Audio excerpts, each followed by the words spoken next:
दुआ कबूल क्यों नहीं होती? आम करके देखा जाता है कि हम खुदा से इल्तजा तो करते हैं मगर हासिल कुछ भी नहीं होता। तो फिर हमारे दिल में आशंकाओं और विचारों का समुंदर उमड़ने लगता है। हम यहाँ तक कहना शुरू कर देते हैं कि खुदा है ही नहीं। अगर होता तो हमारी दुआओं का जवाब हमारी मांगों को पूरा करके देता।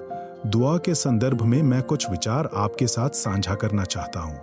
हम लोग मत्ती 7:7 को बहुत याद रखते हैं, जहाँ ये लिखा है कि मांगो तो तुमको दिया जाएगा, ढूंढो तो पाओगे, दरवाजा खटखटाओ तो तुम्हारे लिए खोला जाएगा। मगर हम ये भूल जाते हैं कि याकूब की पत्री 4:3 में लिखा है कि तुम मांगते हो और पाते नहीं, क्योंकि बुरी इच्छा से मांगते हो ताकि अपने भोग विलास में उड़ा दो। मैंने खुदा के एक दास से सुना था कि दुआ पढ़नी नहीं, दुआ करनी आनी चाहिए। कुछ बातों को पढ़कर, सुनकर या किसी की नकल करके उन्हीं को दोहराते जाना ही दुआ नहीं होती।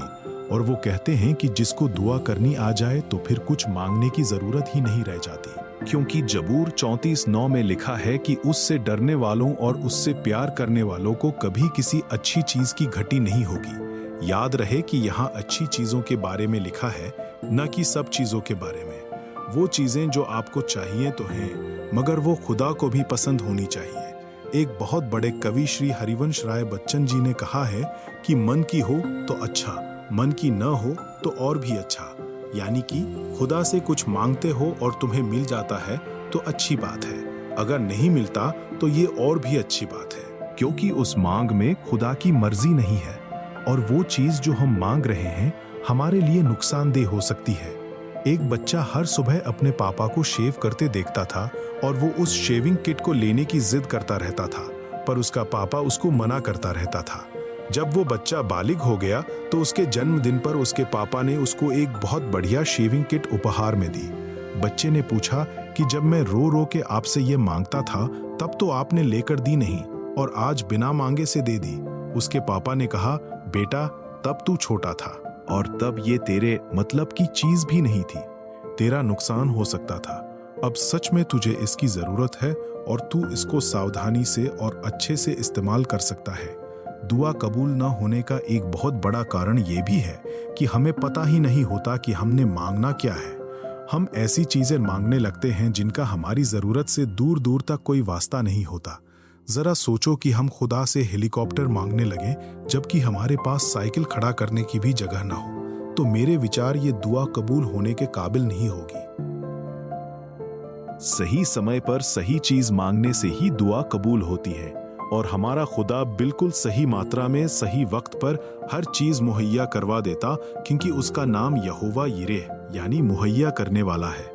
सही मात्रा में इसलिए क्योंकि ज्यादा बरकत से आदमी का ईमान खराब हो सकता है और थोड़ा हमारा खुदा हमें देता नहीं है।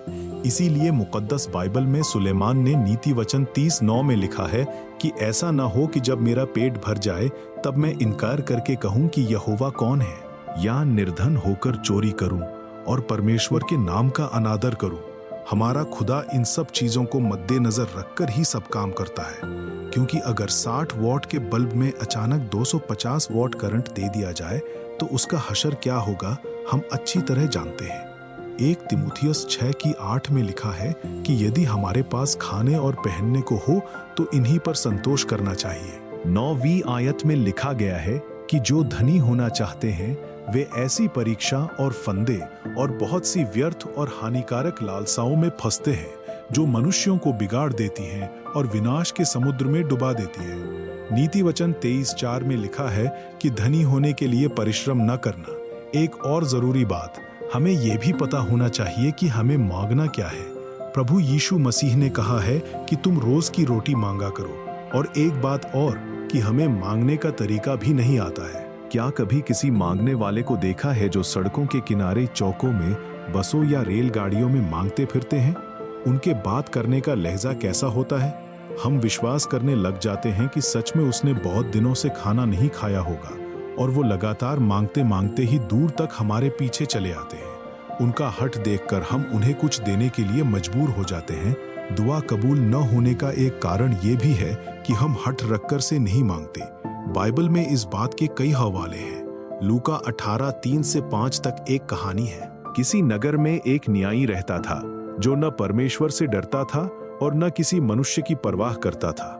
और उसी नगर में एक विधवा भी रहती थी जो उसके पास आकर कहा करती थी, मेरा न्याय चुकाकर मुझे मुद्दई से बचा। उसने कितने समय तक तो न माना, परंतु अंत में मन में विचार कर कहा, यद्यपि मैं न परमेश्वर से डरता और न मनुष्यों की कुछ परवाह करता हूं, फिर भी ये विधवा मुझे सताती रहती है, इसलिए मैं उसका न्याय चुकाऊंगा। कहीं ऐसा न हो कि घड़ी घड़ी आकर अंत को मेरी नाक में दम करे।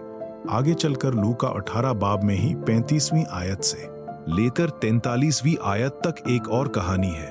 एक अंधा जो यीशु को जोर जोर से यीशु को पुकार रहा था, मगर लोग उसे डांट रहे थे, पर वो उनकी परवाह किए बिना वो पूरी शिद्दत से आवाजें लगाए जा रहा था, क्योंकि उसको पूरा यकीन था कि यीशु उसकी आंखों को रोशनी दे सकता है और उसके ईमान के चलते उसकी आंखें देखने लग जाती हैं। एक बच्चा जब तक कि उसकी माँ उसको दूध न पिला दे रोता रहता है, उसी तरह हमारी दुआ भी खुदा के हजूर पहुंचती रहनी चाहिए।